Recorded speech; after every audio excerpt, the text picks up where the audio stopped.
Hi everyone, welcome back to the channel for another video. I always make the mistake of picking up Lola just before I start recording, and then when I'm editing, it's all I can see. So if it annoys you, just know it's annoying me too. Do I care enough to change my top? No. So I wanted to come and talk about something that comes up a lot in the client process, or when someone's coming on as a client or holding a consultation with us, and that is the concept of having a big why in recovery, your central motivator or number of motivators for getting into recovery and remaining in recovery.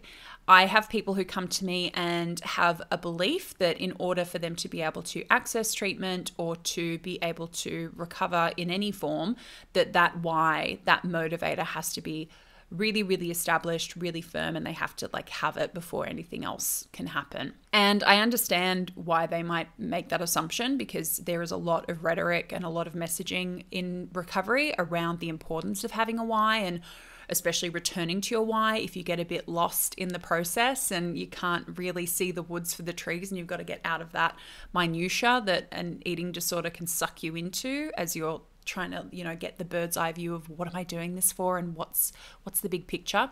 So essentially somebody's why is very, very personal to them, but it tends to be something that really attaches back to their healthy value system, what they want from their life, who they want to be, their goals. It could be that they want to be well enough to go to university or to travel or to have a family or be more present for the people around them. It could be career oriented, that they really can't achieve what they'd like to achieve in their career if an eating disorder tags along for the ride. And as much as it can be an incredibly powerful and beneficial anchor, I don't want anyone to go into recovery thinking that that has to be something they've discovered, connected to, and established in order to make any kind of progress forward.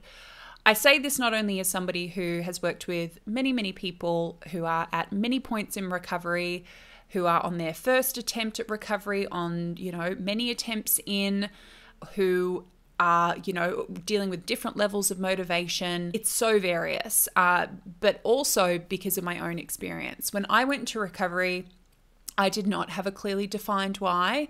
My life had deteriorated to the point where even thinking about a why was quite painful, because it was a reminder of all the friendships I'd lost, the closeness to my family I'd lost, the sense of success I felt was out of my reach because of where my life had ended up. I didn't have any clearly defined or clarified vision of where recovery was going to take me. And I also didn't have the recovery community that we have these days. And that's why I always say, yes, there are some really, really unhelpful parts of the recovery community, but it can also help people to get some ideas of what the process can look like in a positive sense, and can maybe help them to establish their own motivators and their own sense of purpose through the process.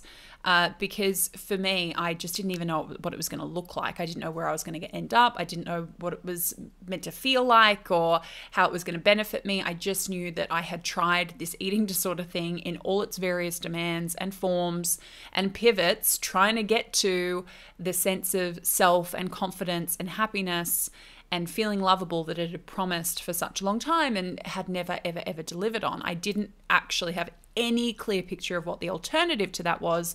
I just knew that this was a path that I couldn't keep going down expecting to get to a different location. I was so without a goal or a why that when I first went to see my psychologist, in fact, for the first few months, when she was like, okay, we're doing all this great work.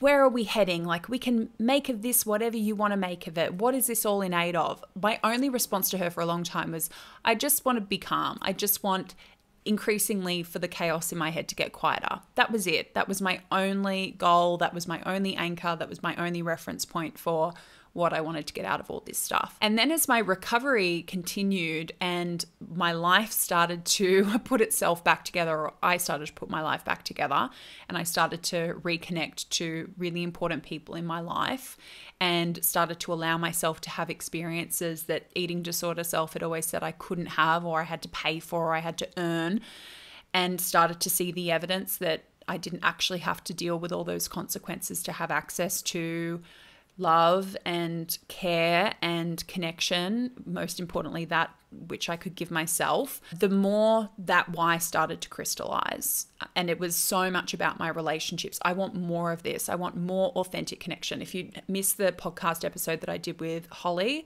last week, it's all about connection, and it's a beautiful, very, very vulnerable chat about our own relationships and friendships through our eating disorders and the recovery process. But that was my first initial motivator, was how good it felt for that healthy part of me to truly, authentically connect to the people in my orbit for the first time in such a long time, and to genuinely laugh and to be silly again, and to allow myself to go to things, and instead of just the anxiety of being social and being in my body, just letting healthy self show up to those moments more and more and experience them, and gather the evidence that everything I'd told myself about the world and people was 99.9% very, very exaggerated or flat out wrong. In other words, let people surprise you. And other passions that I'd always had but had kept myself back from, and which my eating disorder had permeated and really hijacked, they started to come back. A big one for me was travel. I'm not a big horoscope person, but some of the Sagittarius descriptors are just like, that's hard to ignore, because travel and, getting out in the world are incredibly important to me. And my eating disorder had hijacked those experiences. I remember when I did like a 3-city trip. I went to Barcelona, then Marrakesh, then Rome. I have very little memory of that time. I have great photos. I don't remember a lot of the detail because my eating disorder 100% hijacked that trip. And so my impression of things that I used to love from my healthy self, a lot of those things had really been tarnished by eating disorder self. So I had to go out and kind of re-experience them and re-establish that those were my healthy self interests and passions, motivators, and whys. So a lot of it was just about being curious and exploring and allowing myself not to have all the answers. And I think that's, in fact, part of what made recovery enjoyable to me, is that I did see it as something much bigger than just food and body. I did see it as Holly said in our podcast last week, a homecoming and also an experiment. I got to go and experiment with things that I used to think that I loved. I got to return to some of my old passions and figure out if they still resonated and it was still something that made me feel good. And I got to explore with new stuff and allow myself to be open to that as well. And then obviously one of my biggest whys materialized over a long period of time. This was really a diary. There was nobody watching the first couple of years.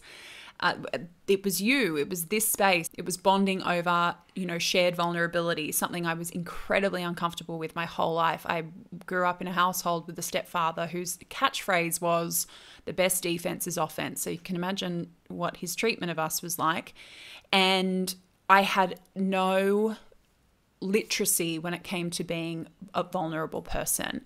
And that was so rewarding and amazing, and just really made me feel seen and connected and like I was being my true self, and that something powerful could come of that. And I wanted to continue that. Like when people would ask me, like, what's this channel thing about? What are you doing? Like, you work in finance, you work in very, very conservative companies. Like, what's going on? And I was just like, I don't know. I just am following my instinct, and it feels really good to share and connect on this, and to be able to, by whatever measure, hopefully help to maybe translate some of this eating disorder thinking for a carer, or to be able to have somebody maybe put into words a feeling they've had or an experience they've had or something their eating disorder is telling them, and understand that, oh, this isn't because I have a character flaw or I'm a bad person or I'm a lost cause. This is a symptom of my eating disorder, because obviously it's a shared symptom. All of that to say, you don't have to have a really clear, concrete why. You don't have to have any why to go into recovery. And that, as daunting as that might seem, I want you to flip it and realize there's actually a huge gift there, that there's so much opportunity, therefore, to explore what lights you up, what makes you want to keep moving forward even beyond this recovery process that you're in. You can challenge the thoughts and take the action without having this really clear, amazing mission statement. And in fact, if you box yourself into a mission statement just because you think you have to have one, you might be missing out on the big why that's meant for you. I hope that topic is helpful. If you are somebody who has a why, whether or not you had it going in or you found it along the way, I'd love to see them in the comments section. I think also because it can maybe broaden how people are thinking about their motivators and what their goals and whys might look like. As always, would love to hear your thoughts in the comments below. We'll be back with probably another video and podcast next week. Definitely video, maybe not podcast. See how the scheduling goes. But in the meantime, have a beautiful week ahead. Bye, guys.